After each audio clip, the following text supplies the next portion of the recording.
The Vice Chancellor, we have with you this afternoon the Honorable Minister of Information, who is here in continuation. See that you have been hearing about.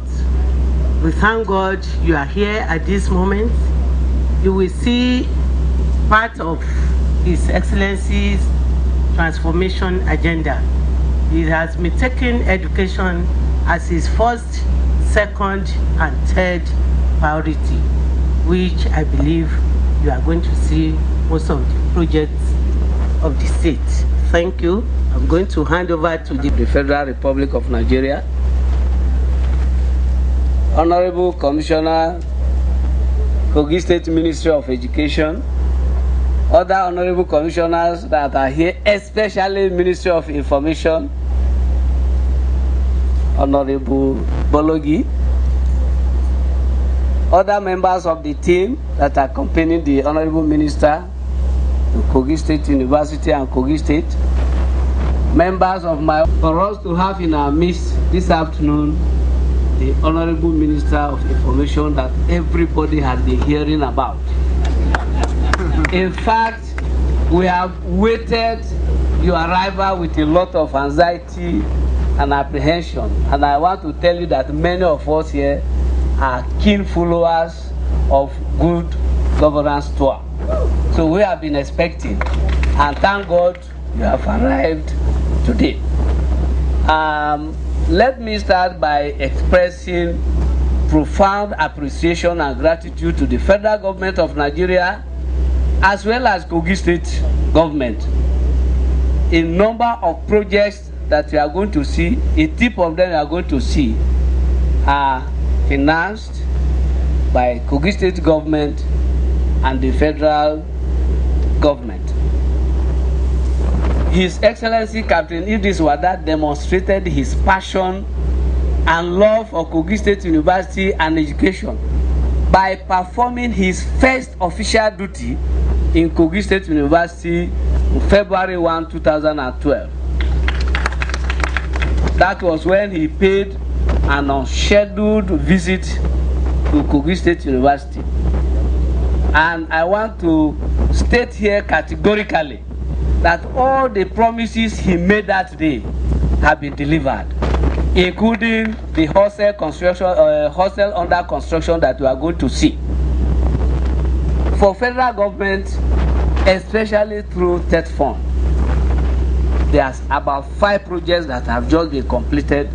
Time will not permit you to be able to follow us and see all of them. We are going to show you one of them, as well as the projects that the state government has undertaken. This is in addition to the staff training under TET Fund, conference attendance, workshops and conferences that are being supported by TET Fund. I can quickly mention, in terms of staff development, the last count I had, about 77 academic staff supported by TET Fund between 2010 and now. And out of these, 5 have finished their PhDs and they are back. And 11 have finished their master's programs and they are back. And the rest are the various stages of their program within the country and outside.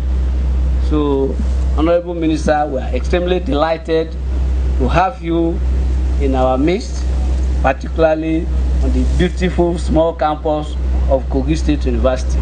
You are welcome, sir. It's one of the earliest state government universities in the north, which I think was a lot of vision for the state. Kogi State University, Benue State University. These are 2 universities that kick-started the revolution of state governments building their own universities in the north.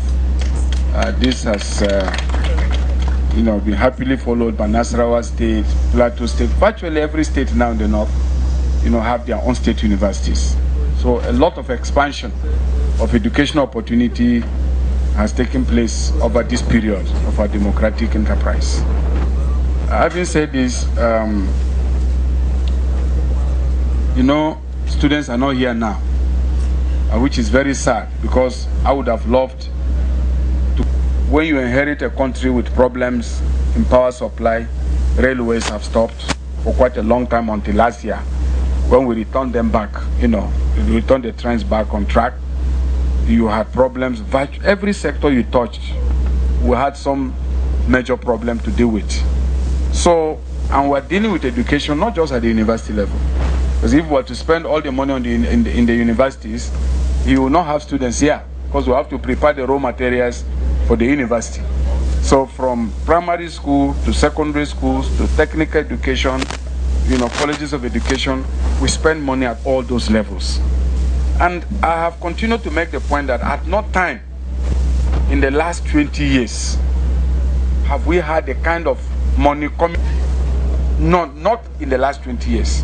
What the third fund alone has done, and this is outside the regular budget of the federal government, has shown that with patience we are beginning to address the problems of infrastructure in the university system. So, yes, we are all leaders, but if you are political leaders, you know there are complications about running society, or there are demands on you that cut across, and so you are faced with, the skill and wisdom of balancing the resources you have across all the sectors, so that, because if one aspect of society stops, it will affect the university and every other aspect, because we all work together. They all work together to deliver services to the people. So I 17-something people trained. You remember in the 80s, in the 70s and 80s, most of our scholars were trained abroad. Many of you were trained abroad. Now, as you enter the middle 80s and 90s, all those programs stopped. All those programs stopped. Even research programs were not working. Now we are funding research from third fund, was funding the training of manpower from third fund, 70-something from Kogi State University alone over this period, 2010 to now. Now count that for every other university in this country, for state and federal. Then you begin to see that a lot more of the funding has been going on to, into the educational system. So I think this is the appropriate time to again appeal to us not to keep our students away from school. I've not seen any nation in the world where you lock your school system for 3 years. For 3 months, 4 months. You all went to the university, you are never closed. You went there and you exited. And if we say that unless we address all the problems before you come back, unless we are saying that maybe we want to stop giving knowledge to our children, but I can prove graphically. We went to Auchi Polytechnic, we saw the same thing. So to show you that those of us in government, the president is a teacher. I'm a teacher too. I was trained right from grassroots as a grade 2 teacher. So we cannot look the other way and allow our educational system, to suffer. But I think there is a need for a rethink, because this strike is destroying the university system, absolutely destroying the university system. So we must weigh on the balance the opportunity cost of the actions we take. So I think this is the appropriate time to say so. And I can tell you, in University of Benin, we monitored 37 projects being implemented to third fund, as well as direct budgetary allocation by the federal government. And this is almost in every other university in the country. So when people tell you that money is not coming into the university system, it is not true. Can we do more? Yes, definitely. We can do more. And we have promised to do more. And money has been put on the ground to do more. So the reason why we are not opening these schools is a mystery to all of us. It's a mystery to all of us. And I think it's important that the academic staff of universities listen to the voice of the people. Because on this strike, I'm not sure that they are listening to people. It's important that they listen to the voice of the people. All their existence, you remember, all the salaries of university teachers in the last few years were increased across board. And what we are talking about now, allowances. If you supervise it in practice, an allowance. If you're head of department, an allowance. If you supervise a PhD and master thesis, an allowance. These are the things they are asking for. We're not talking about their basic salaries, which are paid flawlessly. And then we just lock up the university system and go and sit at home. Our children are really suffering. And this suffering is basically unnecessary. So I think, honestly, I thought I should use the opportunity of this visit to once again comment on this problem. Because if every sector behaves this way, society will stop. Society will stop. In the 90s, we were talking about salaries not being paid. Now we're closing the universities for extra allowances, which we have no refused to pay, if some money has been put on ground for the payment to start. So I think, Prof, there is a need, to reopen our universities. It's a need. How well? Laboratory complex. There are 4 big laboratories here, and this is financed by the state government. It was commissioned in December last year by His Excellency Captain Idris Wada. Without this lab, no NUC will give you approval to start medicine. So it is on the basis of this and the other structure there that you are going to see that we have got approval from NUC and Medical and Dental Council to start Faculty of Medicine, which we have started. It's ergometer. They are used for bicycle. They used to do exercises.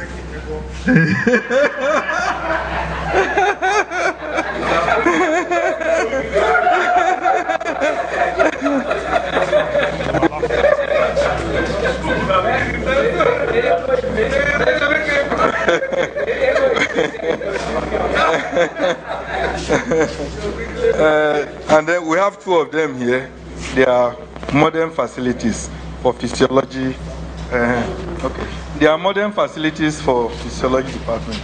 Apart from this, we have standard modern microscopes here. And the ergometer is for exercises, to be able to calibrate the heart rate as per during exercises, and then the pulse rate too. So they can be used on a large scale for regular exercises. Okay. And then apart from this, we have modern facilities here, and they are for microscopes. And on the other side, excuse me. From Third Fund to equip this facility. So as we go through, you see the unique nature of this complex. We didn't enter through the front because what makes anatomy complex is what we are going to see through this place.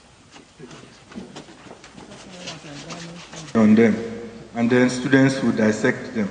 They will spend 2 years dissecting cadavers here for studies, to study the normal anatomy of a normal human being. That is what this place is meant for. It also has a section for embryology. That is the study of development of human beings. That area is the projection area. We put projectors there, and then the screen here where they will lecture students during practicals.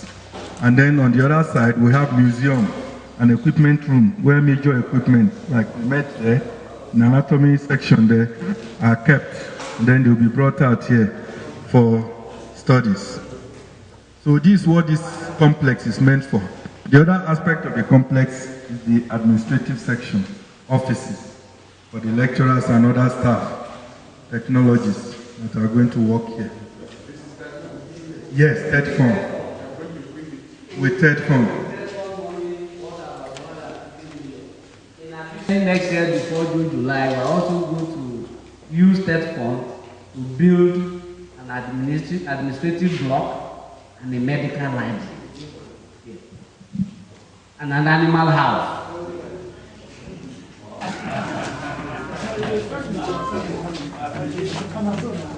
By the time we complete it and equip it this year, it will probably be the biggest fish hatchery project in Kogi State.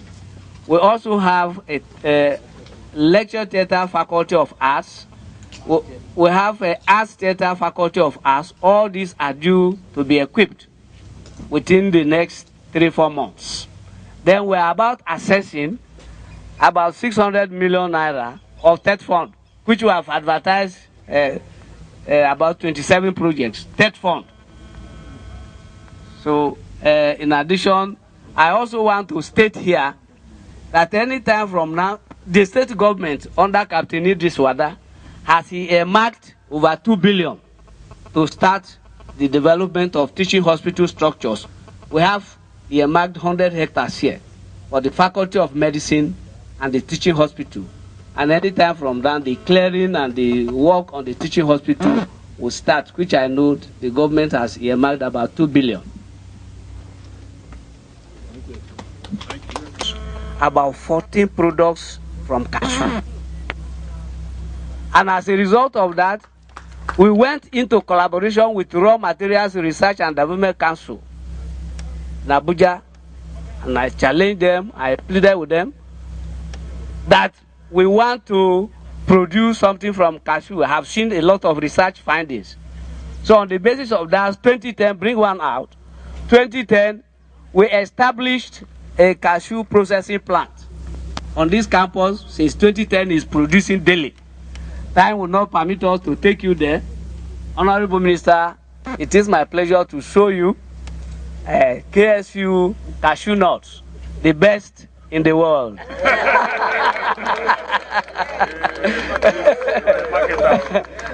This is the principle we want to adopt here, is that from this research findings, what will you put on the table? In addition, we are producing cashew bread. The only outfit producing cashew bread in Nigeria. Let me tell you why you can't find it. Because the students are not around. We usually produce daily before you know it is finished. Others, we are talking about cassava bread, but cashew bread is nutritionally better.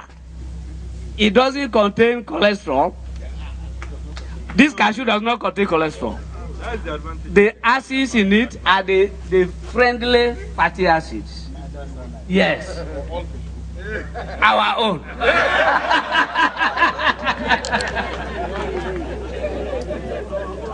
They might just start.